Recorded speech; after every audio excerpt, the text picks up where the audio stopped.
ভিক্ষুক রাস্তা দিয়া যায় আর জমিদারের পুত্র বধূও যায়। একজন সামনের থেকে আসতেছে, একজন সামনের দিকে যাইতেছে। দুইজনের ক্রসিং এর সময় ভিক্ষুকের গায়ের কাদা জমিদারের পুত্রবধূর গায়ে লেগে গেছে।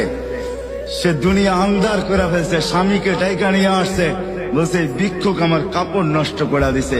সে শুধু ভিক্ষুক ছিল না, বৃদ্ধ ছিল। বৃদ্ধ ছিল না শুধু, জীর্ণ ছিল, শীর্ণ ছিল। শরীরে কাপড় ছিল না, ফাটা চিরা কাপড় ছিল। পায়ে জুতা ছিল না, পেটে ভাত ছিল না।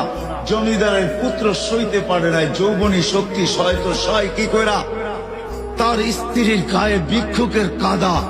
বস সমগ্র শক্তিকে হাতে জমা করা, একত্র করা বৃদ্ধের গালে বসায়। বৃদ্ধ কিচ্ছু বলে নাই, শুধু উপরের দিকে তাকায় দুই তিনটা শব্দ উচ্চারণ করছেন। শব্দগুলা হলো ইয়া মাল্লা তারা হলো ওয়ুন, ও আল্লাহ চোখে দেখা যায় না। ও তারা কুল্লা শাই, তুই সব দেখিস। ফারা তারা মা বি, তুই কি দেখিস না আমার সাথে কি ঘটতেছে? এটা কি দেখিস না? বলতে দেরি যুবক, মরতে দেরি হয় নাই। জমিদার চলে আসছে, প্রতিশোধ নিবে।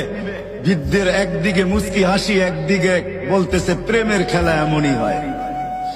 জিজ্ঞাসা করছে কিসের প্রেমের খেলা রে? বলছে ওর প্রেমিকার গায়ে আমার কাদা লাগছে, পায়ের কাদা লাগছে, ও সইতে পারে নাই। যৌবনী শক্তি দিয়ে আমার বৃদ্ধ গালে বসায় দিছে। আমাকেও একজন ভালোবাসে, সেও সইতে পারে না।